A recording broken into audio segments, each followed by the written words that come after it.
So, folks, do you feel like you're playing against Pirate Warrior too often? What about Demon Hunter? Would you like a way to avoid playing those games, even if just a little? That's a topic that came up today on Twitter, and I joined in the conversation, and I wanted to turn it to all of you and see what you think. There were some cool ideas proposed from Blizzard, myself, and others, and I wanted to get your take and your thoughts on this. So this all kicked off with Savitz posting this today. This morning's meta snapshot: 10 games, 8 Demon Hunters. Can't recommend playing right now. And indeed, at higher ranks especially, there are a ton of Demon Hunters. Sometimes north of 30% at a given rank are playing Demon Hunter right now, 30% of players.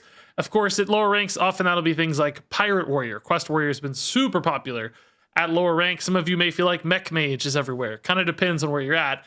But in many cases, this is a really frustrating experience for players where it feels like you're playing against the same deck over and over and over again. Sometimes that gives you opportunities to maybe counter that deck if you have access to cards and decks that can sufficiently counter it. Other times it might make you feel like you're helpless and you just don't want to play if you don't have the cards or decks necessary to counter that, or if maybe you try to counter it and then you start queuing into other things.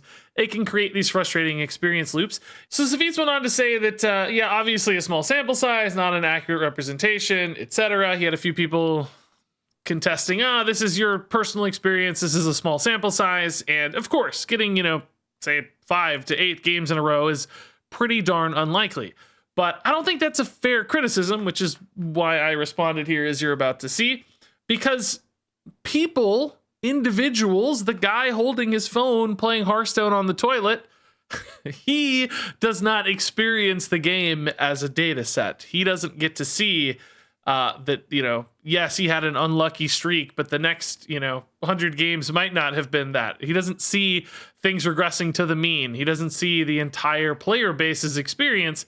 He has only his own. And if he plays 8 Demon Hunters in a row, that's gonna suck.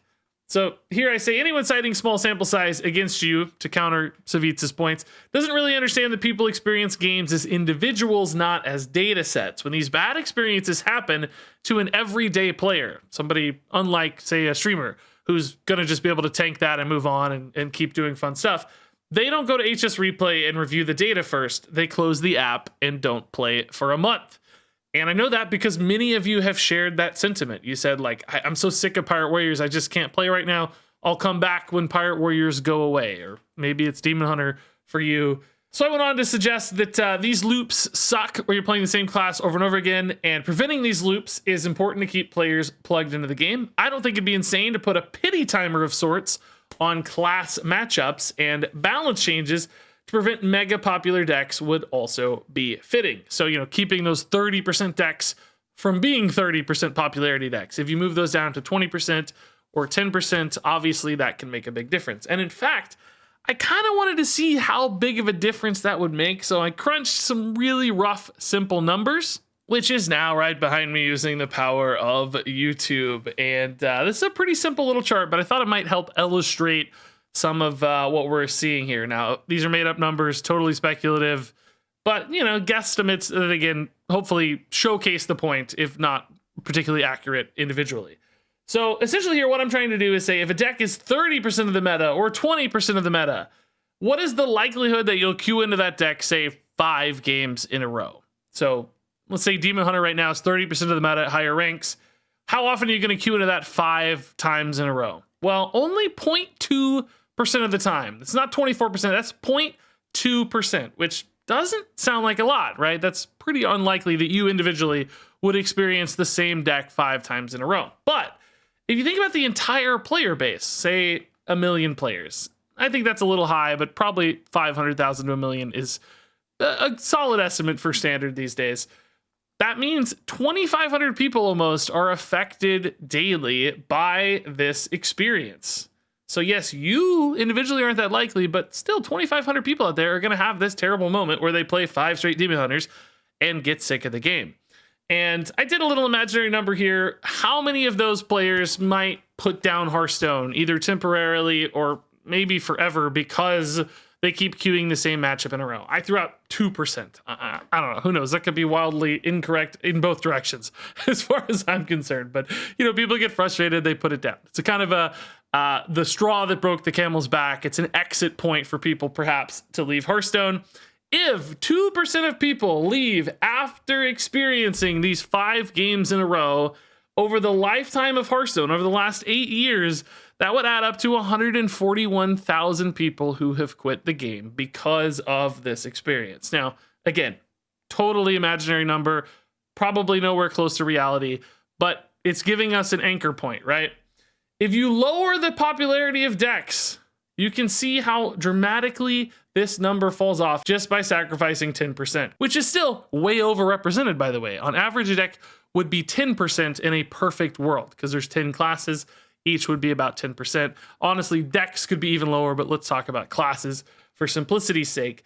Just lowering it by 10% reduces by an order of magnitude, essentially. From 2,400 down to 320, that would be 18,000 players lost over the 8-year lifespan of Hearthstone if all these rates were true. Again, all made up, but the point here, the takeaway is essentially that a 10% change in a deck's popularity has cascading impacts from a percentage standpoint for the number of people that would be really frustrated by these experiences.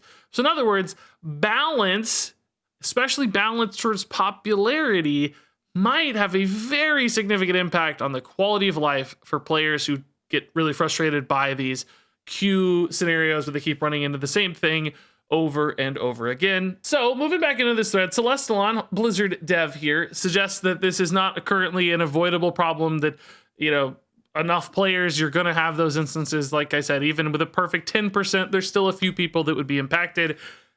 That's accurate, as we just saw, right? Even with a 10% perfect split, there are still people that would be impacted, but I think it falls off so significantly that you shouldn't disregard that as a solution. I think it's still a really good solution, and certainly one that Blizzard employs. They nerf popular decks for the sake of popularity on occasion.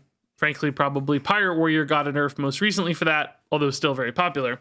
But the real crux of all of this, what we've been building up to, is that Celestalon, much like myself, suggests that it might be possible to make this avoidable by introducing systematic changes in the matchmaking system of Hearthstone that would reduce the chances that you queue into the same class over and over again. So what if we made some rule in the matchmaker that if you've played against the same class twice or maybe 3 or 4 times in a row, whatever, you start decreasing the odds of facing that class? This is not in development, merely a thought experiment. And again, this is exactly what I talked about. I don't think it'd be insane to put a pity timer of sorts on class matchups. So some kind of diminishing likelihood to queue into the same class based on the number of times you've queued into them. Now, there are all kinds of implications for this. There are certain advantages and disadvantages of the player experience to be one of the advantages. The sort of sanctity of the matchmaking, as somebody put it here as well, is a threat. Like, you know, there might be ways to potentially manipulate that experience to give you slight win rate advantages, perhaps at particularly high legend ranks or ranks where there's some sort of esports fallout for matchmaking that may not be desirable. So maybe this is something that happens pre-legend, but then once you get into legend, sort of no holds barred in regards to matchmaking. Many other complications as well. For instance, Celestalon proposes that if you haven't changed your deck, you might be able to take advantage of this system, but you know, you maybe can't be a part of the system if you've recently changed your deck to play around the counter queuing aspect. So Celestalon seems really heads up and aware of like the kind of outcomes and possibilities and upsides and downsides here, which is awesome to hear, because it might mean Blizzard actually considers this sort of thing. Now, that said, what do you think? Does this feel like something that would make your life better? Do you care more about the sanctity of matchmaking? Do you think this is a balance first problem and it doesn't demand a systems level answer? I'm curious to hear everybody's take. Would this improve your Hearthstone life, or do you think this would have negatives and fallouts that perhaps have been considered and they would be too significant, or maybe even ones that we haven't thought of and haven't considered? I certainly didn't put a ton of thought into this yet. It just always seemed like an idea to me that would be possible. Ixar has also teased in the past the ability to ban a class for you personally. So I'm Xing out Demon Hunter. I can't queue into Demon Hunters. I think that's a little bit of a harsher and perhaps more problematic solution. It seems like that creates other win rate problems and gaps and like exploitable situations with matchups and counter decks and such. This seems like, you know, this more subtle or more sort of scaling, diminishing pity timer sort of solution seems a little more elegant if perhaps harder to execute, but wouldn't have quite as harsh cutoffs or breakpoints, and might be a little bit harder to game, and also still feel more organic in a way as well. So anyway, I just thought this was an interesting thread that popped up out of nowhere, and I'm curious to hear people's take, because I do ultimately think that Savitz's experience is a problem. This is just too much of the same class over and over again. And yeah, it might be rare, it might be 1 in 1,000, but I'd hate to be that 1 in 1,000 guy. I don't want them to quit playing Hearthstone because of these experiences. So limiting these bad feeling moments, I think, would go a really long way to making the game more playable. What do you think? That said, thanks much for watching, and until next time, game on.